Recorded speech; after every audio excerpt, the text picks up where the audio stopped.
I remember growing up and watching shows with my father. And I'm old enough to date myself a little bit that we would actually listen to radio shows. And one of the radio shows that we would listen to quite often is a guy named Paul Harvey. And what he would do is he would tell stories. And in telling stories, what he would do is tell a story that he thought that everybody actually knew. He would tell a story and he would give details of a story that he thought that everybody actually knew already. And he would tell it, and he would tell it in his interesting way, but what he would do is intentionally leave out parts of the story so that people would be a little confused, because they'd heard the part of the story that they thought that they knew, but he would leave parts out. And then he would take this huge pause after he was done, and everybody think it was over, and then he would say this famous line. He would say, "And now it's time for the rest of the story." And then he would spend the rest of the show telling the listener the rest of the story that they did not know. He would do this because he understood people. He understood that we are a generation of people who simply listen to headlines, listen to flashy things, and don't hear the rest of the story. He understood that if he could tell just small parts of the story in the way that people thought that they understood them and didn't hear the rest of the story, then they would believe things one certain way. And the way that he did it was fascinating. It was interesting. People started to understand that that's the way we have to start listening. Because if we only hear part of the story, then we can never get to the truth. And so as we sit here and get ready for our closing argument, all we're going to do now is tell you the rest of the story. I will tell you wholeheartedly, and this might come across as a shock, I agree with some of the stuff that the state of South Carolina said. When they got done with their closing argument, folks next to me said, "Do you want to take that dollar down?" And I said, "No." Because let me tell you with unabashed honesty, they are 1,000% right about the following statement. If Rick Chow executed a human being over a $1 bottle of water, enjoy hell. Let's make that clear. If Rick Chow shot a man in the back stealing $1 bottle of water from his store, you do what you will. Because there's nothing to justify this back and forth. Was he right? Was he wrong? It doesn't matter. Taking a human life over a bottle of water is absolutely ridiculous. It is wrong under any way that you could possibly look at it. And that's why the state has gone out of their way to put this $1 bottle of water up, to put this picture up, because they want you to believe that this is what this case is about. The rest of the story. It has nothing to do with this water. It doesn't. Because if that was what it was about, this wouldn't be a complicated case. As we sit in front of you, the things that we have to talk about is we have to break down everything that we have watched in this case. And we need to break down what the state of South Carolina has presented to you. And as we break it down, we can break it down inside of 3 classifications of what they've put on the scene. They put on what they call eyewitnesses. They put on investigators. And they put on experts. You remember? Those are the 3 things that they have given us. So first, let's talk about the eyewitnesses. And the reason I want to talk about the eyewitnesses first is, remember, and I wrote down a quote that the state said, "Cameras don't lie. For 17 seconds, you could have played the camera. For 17 minutes, you could have played these cameras." If you remember, these witnesses got on the stand, they sat in front of you, and I asked them questions. They looked directly at you. They were talking about what they remembered. They were talking about their memories and how important that is. And then I started asking them questions from right there. You remember? I said, "No, I'm not trying to be rude, but I remember you talking to 911. Do you remember that?" "Yeah." "And you said something different to the 911 tape that you're saying right here today."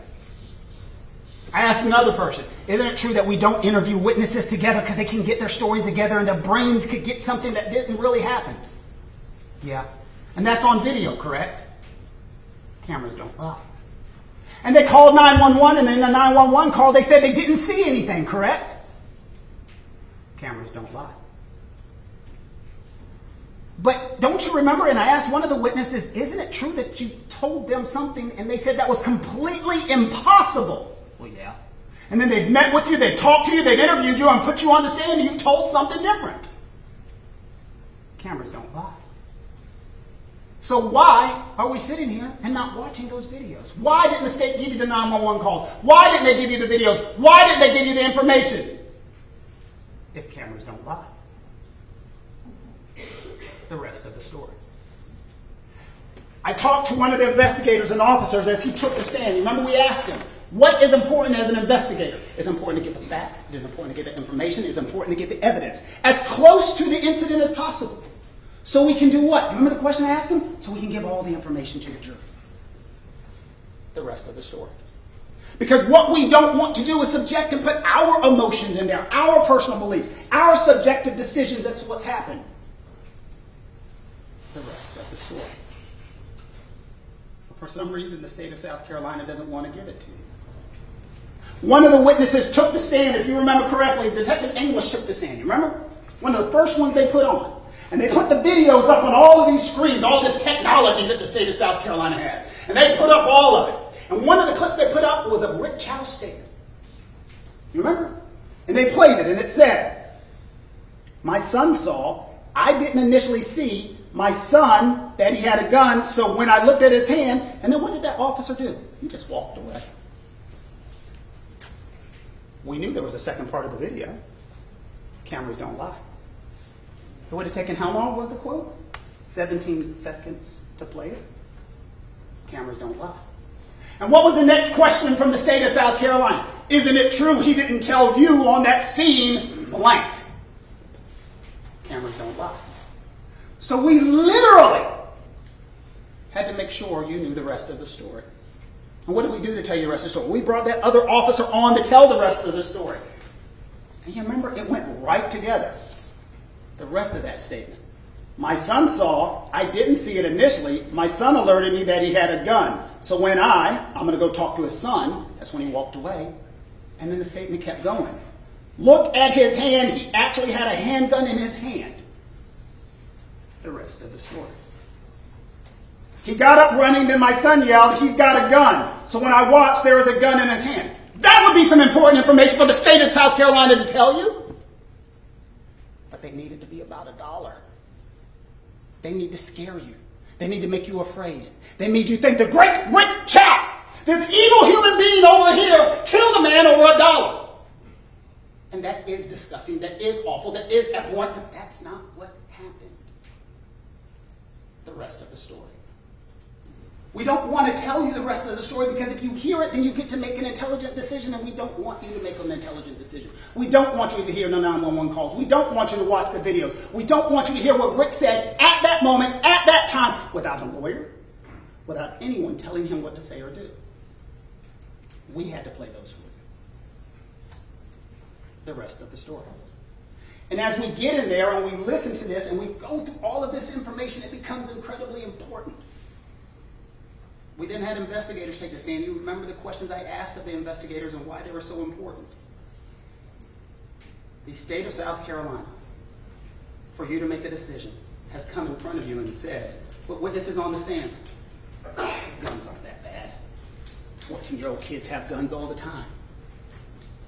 And they had witnesses literally with their hands on the Bible looking at you, talking about, guns are prevalent. It's not that big of a deal. That was the testimony. I didn't make that up. That was the testimony that they submitted. Do I think they believe any part of that? Not a line of that. But they have emotion. They're upset. And they want you to believe it's about a bottle of water. It's not the rest of the story. And then there was an expert who took the stand. You remember? I asked her a very directly question. I had her sit right here. She stood in front of you as if she was Rick Chow. And I showed her what we said Mr. Belton could have been doing. And what did she say? Yeah, that's possible. The rest of the story. She described the bullet path. Back to front, right to left, slightly upward. The rest of the story. We got to avoid all of that because that changes our narrative. So now we go into what they did present. And let's talk about the part of the case that we're all wondering about, the thing that everybody's there, and if it's in your gut, it should be in everybody's gut. And they spent their entire case. Their case was a day and a half, and most of it they spent it on one part. The chase. The chase. The chase. They shouldn't have done it. They shouldn't have done it. They shouldn't have done it. You remember one of the witnesses, the investigator, got on the stand, and I had to ask him the question, is there anything illegal about that? No, sir. But that's what they're talking about. Well, common sense. We don't want you to do it. but it's not illegal.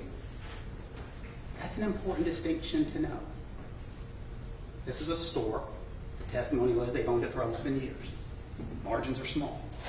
You've seen the wall of shame. People have shoplifted. People have stolen. Chased them. I've been stolen from. I chased the people to Georgia, flat out. It's their property. They're emotional about it. And that's why he ran after it. The question isn't, do you think it's right? The question is it legal? And then you go to the second part of it's illegal. If it was illegal, don't you remember Andy Chow sat up there on the stand? And Mr. Scott got right in his face, and he was yelling at him, and he was going angry with him, and he was saying everything to him. But the one thing he didn't say to him is, and you have been charged with following this young man out of the store. And you are criminally liable for following this young man out of the store.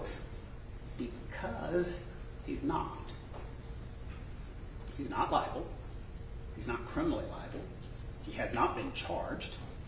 And he did not do anything wrong. But when you Monday morning quarterback and come back and look at the situation and say, well, why? You know what? They could have done this. They could have done this. They could have done this. Because that's what the state's case is. Think about it. How many times did you hear throughout the course of this trial the great state of South Carolina say the following sentence? They could have done this. They could have done this. They could have done this. They could have done this. They don't have evidence to offer, but they have fear, passion, emotion, and they want to get that out of you. They want that fear, passion, and emotion, and for you to ignore the law. We do not get to take the law the way that we want it to be. We take the law the way that it is. Let me say that again. We don't get to take the way that we want it to be. The solicitor can't say, well, I want it to be illegal for a shopkeeper to go out of the store. Shopkeepers should not be able to follow somebody. That's what I want. Andy, that's what I want. That's not the law. And then there's one last part that he, for some reason, has ignored. Let's say one of you, just one of you for argument's sake, are sitting back there and you say, you know what? I think they are at fault in bringing on the difficulty. It may not be legal. It may not be illegal, but I just don't like the fact that they follow him for 130 yards. I do not like the 130 yards. I do not like the 130 yards. Well, the judge is going to charge you on something on the law. And it's called withdrawal. Let me explain that concept to you. Let's say one of you start a fight. Let's say I start a fight with Mr. Scott. And let's say I go up to him and I say, I'm going to get you. I'm going to take you down. I'm going to hurt you. And I start the fight and I come at him. And I'm about to hurt him. And then all of a sudden I said, you know what? This is stupid. I don't want to do this anymore. And I turn around and I'm like, I'm over this. And Mr. Scott brings a knife and comes out. Well, according to their theory, I got to let him stab me. According to their theory, I got to let him hurt me, even though that I have withdrawn. Well, that is the law of withdrawal. If an individual says, if they withdraw by words or actions,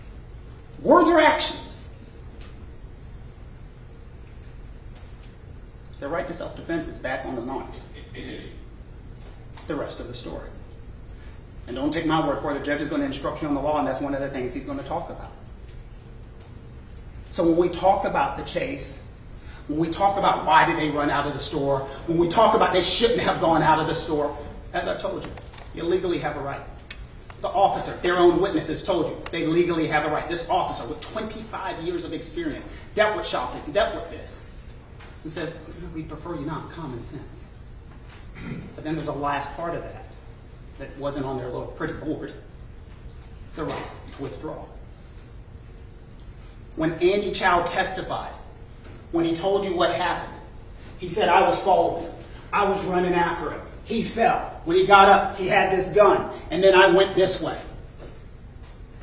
And as his hands were up, remember I asked him directly, the gun was still pointed at you. Yes, sir. You were looking directly at the barrel. Yes, sir. And then what did you hear? I said to my dad, he's got a gun. He's got a gun. And then what did he say his dad said? Drop it. Stop. Drop it. No. There's nothing more withdrawal than that. When he's yelling, stop it. Drop. No. That's a withdrawal. That's saying, look, man, you got it. You got the gun. I'm good. They love to say that everything could have stopped. He could have put the gun down. But we have to ignore that because that's not part of their story. We cannot tell that part of the story because it's not necessary. And when we tell this story, you might look at me and say, oh, Mr. Kent, that's some creative lawyering. No. That's why we played the 911 tape. And in the 911 tape, you heard. That's why we played Andy Chow's interviews. Didn't hide it. What do you say? Takes only 17 seconds. What was the other quote? Better than any eyewitness ever could would have been a video. That's what the state said. Better than any eyewitness ever could. So why wouldn't you play them? Because it would have been better than any eyewitness ever could. Now let's talk about the fact we talked about the store and the things that happen inside of the store. And there might be questions, why did you guys keep bringing these things up? If you remember, I had the officer on the stand. Great officer, great investigator, great person. But I had him on the stand, and one, I was talking about firearms and 14-year-olds, and he went back and forth because I don't think they wanted to admit that this is a problem. But the thing that was the most important is I asked him about suspicious behavior. Did something look weird to you when you went back? And he didn't want to admit it. But use your own common sense on that. I asked him the direct question, looking back through your investigation, as you have gone through and looked at the full file and looked at everything now, do you find it weird, odd, suspicious that a young man would go into a gas station without any money, with an empty book bag, bullet in the chamber, and then was looking like he was taking stuff off of the counter? I don't find that suspicious. I find that answer suspicious. The reason we brought this up is not to suggest I don't know what Cyrus was doing. I don't. But use your common sense and ask yourself, that does seem strange. And the reason we bring that up is that would explain why Andy, who was sitting at the front counter, looking back, is watching this and going, he's acting strange. He's acting weird. He's putting water back up, water back up, water back up. It looked weird to me. And then he came up to the counter with his hands in his hoodie, and there looked to be something heavy in there. I didn't know what it was, and so I asked him, and he did this, and it looked like there was something heavy in there. It was the gun! Did Andy know it was a gun? Absolutely not. But you can understand why Andy would have said there's something strange going on. His behavior, something in the pocket, going weird with the water, that's what was strange. So that is to explain why Andy made the unilateral decision that there was something strange going on here. And then Andy made the decision to follow him out of the store, chase him, run after him, whatever you want to call it, but he made that decision based upon a reasonable belief of what anybody would have thought something strange here.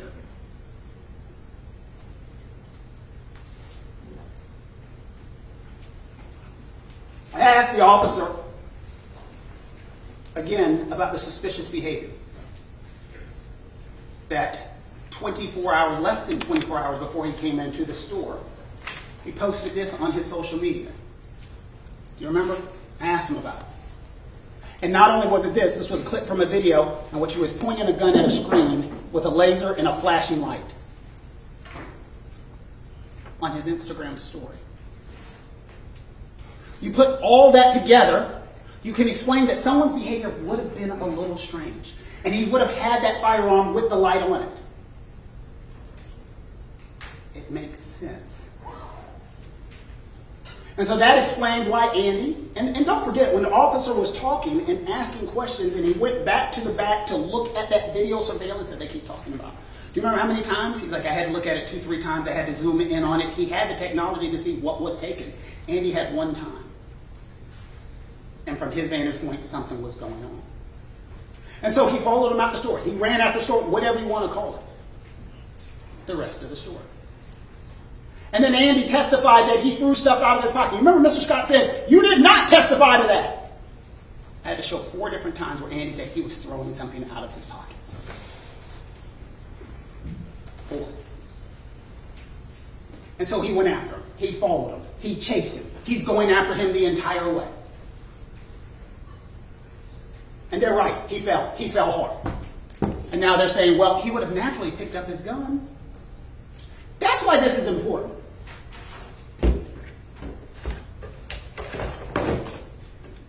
he's running. Or let's put it this way. Let's try two. One, he's running and it's in his pouch. He falls. The light goes off, but the gun stays in the pouch, I guess. Or the gun comes out, I guess. I don't know. But he picks it up. And that's what they just testified to. He picked it up. The judge is going to tell you something else about defense of others. You have the right to act on appearances. And you have the right to be wrong. He's going to tell you that. They just told you. He was running, he fell down, and he picked up a firearm.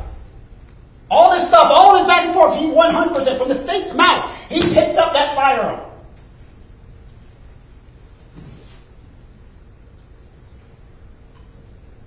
You have a right to be wrong. You have a right to act on appearances. And that's what the judge is going to tell you the law is. And that's from the state. I want you to think about that again. Gets up. Medical examiner. Shot. Back. Angle. Pointed. Right to act on appearances. Rest of the story. Or take it another situation. What makes sense? Maybe the light's on the fire. And then as he's running, when he falls, that's when it comes off. We don't know. Because the burden of proof is on the state to prove what happened in that situation. And they've just admitted the one thing we know for a fact is he picked up the firearm. That's from them, not from me. That was their admission. And then as he picks up the firearm, then we have to go with Andy's testimony. And he's right. If you don't believe what Andy says, if you think Andy is 100% a liar, you can stop right now. Andy's lying. He made it up. This is completely not true. The gun was never pointed at him. He never saw this silver barrel that he only would have seen after he saw Discovery. He never saw it. And then let's take that one step further. Not only that you must believe that he is a liar, you must believe that Rick Chow is the most creative, smartest person in the history of the world. He is clairvoyant, if you will. Let's give him an Oscar. Rick Chow was able to decide, you know what, I want to kill this boy. I need to figure out when he's going to come into the store, when he's going to have a gun, when it's going to be in his pouch. I need to make sure that Andy sees it. And then I need to make sure Andy follows him for the direction. So I need to make sure Andy calls 911 and says exactly what I want him to say. I need to make sure Andy says the exact thing that I'm going to say at the exact time. Because that's what it would be necessary to believe the state of South Carolina's case today. That Rick Chow set all this up in motion to execute a shoplifter.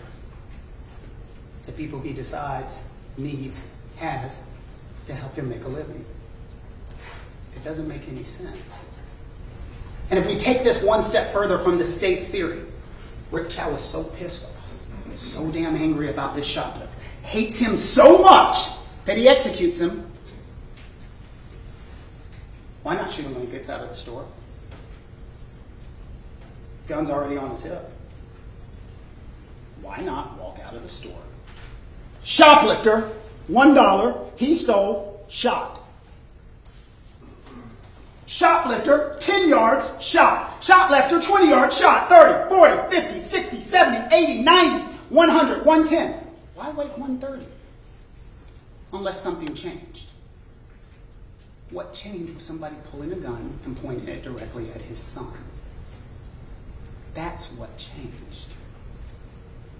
If he wanted to execute Cyrus, he could have done it right outside of that store. But we have to ignore that because that would be part of the rest of the story. Use your common sense and listen to the evidence, but listen to the witnesses and listen to what they have told you. Murder, as the state has told you, is the intentional killing of another human being with malice aforethought, without self-defense. We have just showed you self-defense and defense of others. The state has melded a little bit of those theories together, but you need to make sure that you understand. One, without fault and bringing on the difficulty. Again, I've explained to you that you have a legal right to follow somebody. Whether they like what the law is, that's what it is. And as you're going through that, then you have to talk about imminent danger. And this is from the eyes of Andy. And they're trying to mix the two of the things together, but it's under the eyes of Andy at this point. As Andy, does he have a fear of imminent danger? Was a gun pointed at Andy? Would Andy, who had withdrawn from the conflict, you got it, I'm over this? No. Would Andy have had a right to point the firearm and save his own life? Reasonable person. A reasonable person in the same situation, what would they have done? And we can take that two ways if we want to argue the state's theory. Way one, Andy, gun pointed at you. Would he have had a right, as he rescinds, remember that knife in the back situation? Andy would have had a right to fire to save his own life. But more importantly, the reasonable person's situation, Rick Chow would have had a right, and did have a right, to save his son. The strongest evidence that was given in entire this case is when the officer got on the stand and I asked him that question. And I said, have you ever fired your firearm? No. Have you had a firearm pointed at you? Yes. I didn't fire. What if someone was pointed at your loved one? Yeah. I asked that same officer the situation when officers are chasing somebody and you chase them incorrectly. Remember we asked him that question. You chase somebody incorrectly, what happens? We chase them incorrectly, it does happen. And what would happen if that individual pointed a firearm at you? Remember the example he gave? If someone pointed a firearm as I'm chasing them incorrectly, well, I would tell, and they turned around and pointed a firearm at me, I would tell them, stop, drop it. And if they did not drop it, I would fire. It sounds eerily familiar to this case. And that's some of the rest of the story that the state of South Carolina, for some reason, has chosen not to tell us today. And then we go, duty to retreat, or can you retreat? As a person is pointing a firearm at you and you're pulling backwards and someone is saying, stop, no, don't. That's what duty to retreat is. No one turns and runs. The judge is going to tell you, as I mentioned, if we're talking about self-defense, and I've said it several times, you have a right to act on appearances, and you have a right to be wrong. So as we sit here and we're in Rick Chow's position, and we're wondering what Rick Chow is doing, as we've heard this testimony, Rick Chow sees a gun pointed at his son. His son says, as you heard, I was afraid, I was terrified. He's got a gun, he's got a gun. So Rick Chow in that situation stands in the place of his son. This case is not about a dollar. This case is not about a shoplifter. This case is about a father who sees a gun pointed at his son and had to make a decision.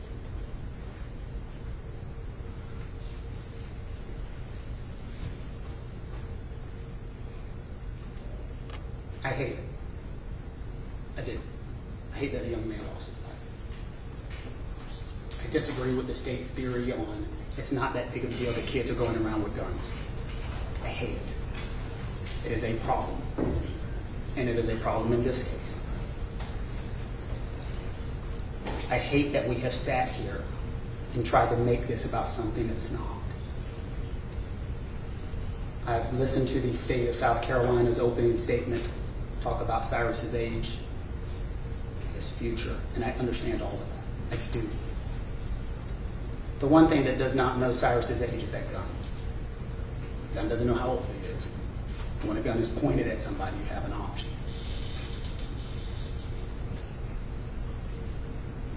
As we sit here and talk about this case and how important the details are, that if you step back and look at something one way, it's completely different. And as you get closer and you look at it more and you look at all of the details, you'll never see it differently again. And so what I'm asking you to do is focus on the details. I wear this suit all the time in trials. People say, oh, you always dress so flashy, but you're not flashy today. I wear this suit all the time because it reminds me that details are the most important thing that can happen. It actually has my name and the pinstripes in it, because when you look at it, after realizing it's not just a pinstripe suit, it actually has my name just right down the middle. And I look at it and it reminds me in cases that if you don't take your step back and look at things in full detail, you will miss it, like the state of South Carolina has, and they want you to miss it. We have to focus on important matters. We have to see the full story. You have to ask yourself the question, why don't they want me to know the full story? And then finally, For the state's case to make any sense whatsoever, we have to go back to our withdrawal situation. For the state's case to make any sense whatsoever, you must be comfortable with their theory in that Andy Chow is in the store. Andy Chow runs out of that store. Andy Chow runs out of that store after Cyrus. And as he's running out after the person he thinks is shoplifted him, Cyrus still points the firearm. Andy still has his hands up. His dad is still watching, and his dad says, no, I'm not going to do anything. And Cyrus shoots and kills his son.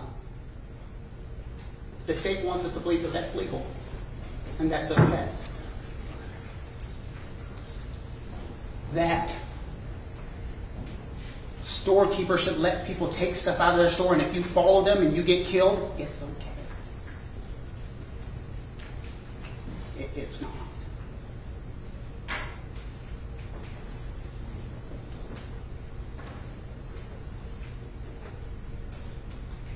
Now, you know the rest of the story.